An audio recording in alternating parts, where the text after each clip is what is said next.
Ya, saudara, kembali dari arena Indonesia Grandmaster Tournament akan berbincang mengenai perjalanan dari turnamen edisi tahun ini, mengenai perjalanan khususnya perjalanan dari pecatur-pecatur Indonesia. Dan kali ini kita akan menyoroti penampilan dari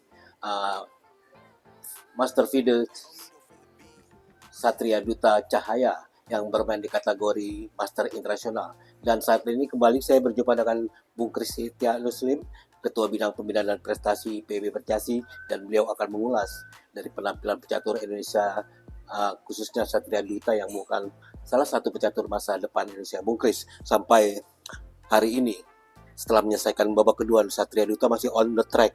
Bagaimana sebelum kita mengulas partai-partai dari tiap ronde untuk Duta sendiri? Iya, jadi untuk kategori International Master, harapan kita ada pecatur Indonesia yang meraih norma dari pecatur kita Duta Satria ya, masih muda, dia pecatur yang usianya paling muda lah, ya. Karena baru 17 tahun, dia baru bergelar FIDE Master, ya. Tapi sudah sekali meraih norma International Master, ya. Tapi karena meraihnya di Olimpiade ya, di Budapest 2024 lalu, itu normanya itu dinilai sebanyak 20 games gitu. Artinya seperti sudah 2 norma dia.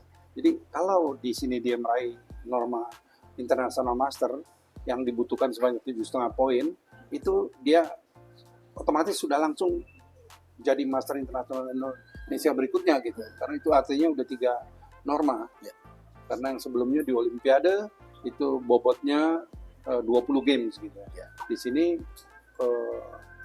11 game. Padahal syaratnya itu cuma 27 games gitu, ya, untuk meraih norma itu gitu. Ya. Jadi dia udah melebihi syarat jika di sini dapat, dan peluang untuk dapat norma IM-nya lagi itu terbuka lebar begitu. Terbuka lebar karena dari 2 babak yang sudah dijalani dia sekali menang dan sekali remis gitu ya.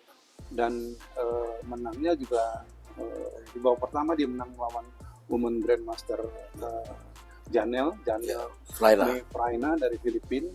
Itu sebetulnya dari posisi imbang begitu ya, dari posisi imbang terus gitu sampai udah menjelang ending gitu ya. Menjelang ending baru dia mulai unggul gitu. Nah ini kalau detailnya sekali lagi ya bisa dilihat di live komentari Stua TV. Nah, silakan disimak di sana. Ya. Sementara saya akan mengulas dari sisi garis besarnya saja begitu ya. Jadi Duta ini catur paling potensial lah saat ini gitu bagi Indonesia ya. Karena gaya mainnya itu yang saya nilai sudah on the track gitu. Itu gaya mainnya udah benar, tinggal dibenahi nanti jenis openingnya, jenis endingnya, terus diperbaiki sampai ya dia nanti semakin baik dan semakin baik begitu. Saya bilang gaya mainnya udah benar begini Mas Adi. Itu bisa dilihat di gamenya dia selama Olimpiade. Jadi selama Olimpiade kemarin itu dia kita mainkan di meja kedua ya. Di meja kedua nih karena kita punya pertimbangan bahwa Duta ini ada sisi lemah ya. Dia sisi lemah begini. Dia kalau menghadapi pemain yang lebih lemah dari dia, yang nggak ada gelar, misalnya yang ratingnya rendah, yang masih junior misalnya, itu mainnya bisa enggak yang terbaiknya begitu. Jadi kayak ngikut lemah. Masih labil istilahnya. Ikut lemah, ya jelek lah gitu. Akibatnya sering dia nggak bisa juara di turnamen-turnamen yang kategori junior di kelompok umurnya gitu ya. Tapi ketika ketemu dengan lawan yang lebih kuat, apalagi Grandmaster gitu ya, International Master, Grandmaster, dia bisa mainnya lebih kuat gitu, langkah-langkahnya lebih bagus gitu.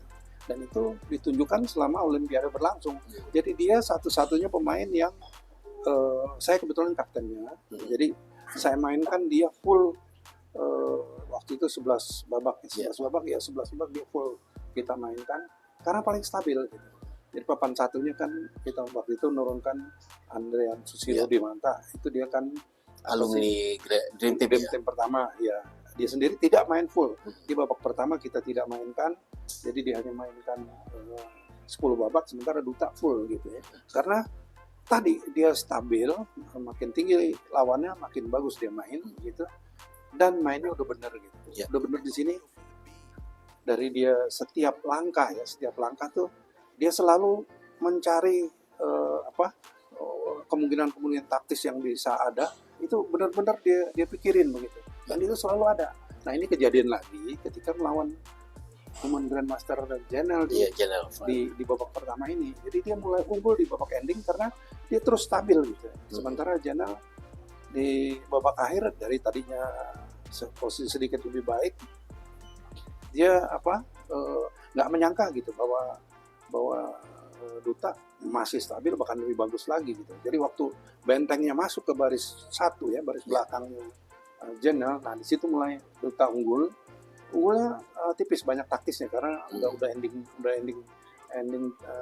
pion dan masing-masing satu benteng sama satu perwira ringan ya, kuda sama gajah.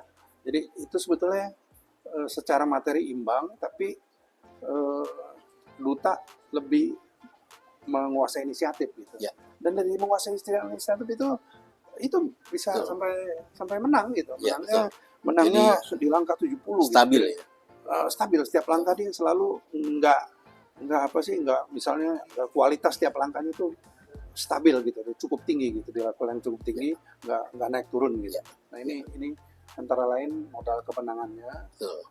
Dan di babak kedua dia nahan remis Muhammad Ervan seniornya yang Muhammad Ervan ini kan seusia dengan Muhammad Ervan tuh usia angkatan dengan Arif Abdul Hafiz ya udah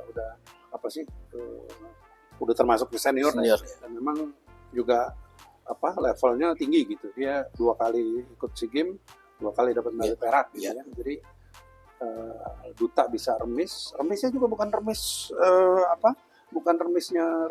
sepakat remis gitu ya, yang tetap fight ya. Bukan langkah-langkah keluar pembukaan remis, dia sampai langkah 36 sih, tapi itu partainya berlangsung menurut teori Ruy Lopez gitu ya, pertahanan Spanyol. Menurut teori Ruy Lopez itu berjalan sesuai, dua-duanya menguasai dengan baik sampai akhirnya disepakati remis karena tadinya posisi Dutanya kalah 1 bidak ya. Tapi terakhir dengan berbagai taktik yang dia lakukan seimbang lagi, dan pionnya itu sama-sama 3 bidak di sayap raja dengan masing-masing ada 1 benteng, 1 menteri, satunya kuda, satunya gajah gitu. Jadi praktis memang remis mutlak gitu. Jadi ini remisnya memang remis permainan seimbang gitu. Jadi sejauh ini Duta sudah menunjukkan selama 2 babak ini dia punya potensi untuk meraih norma internasional master yang ketiga, yang sekaligus dia jadi internasional master Indonesia berikutnya. Baik, kita tunggu pelan-pelan Duta di babak-babak berikutnya. Semoga tetap positif ya, dan harapan untuk meraih norma internasional masternya bisa tercapai di turnamen ini. Ya, terima kasih perbincangan hari ini, Bung Kris. Dan kita akan mengulas pertandingan-pertandingan lain yang lebih menarik ya, Bung Kris, di turnamen Grandmaster ini. Terima kasih. Ya, terima kasih saudara. Ya, sahabat catur, terima kasih atas perhatiannya. Salam olahraga.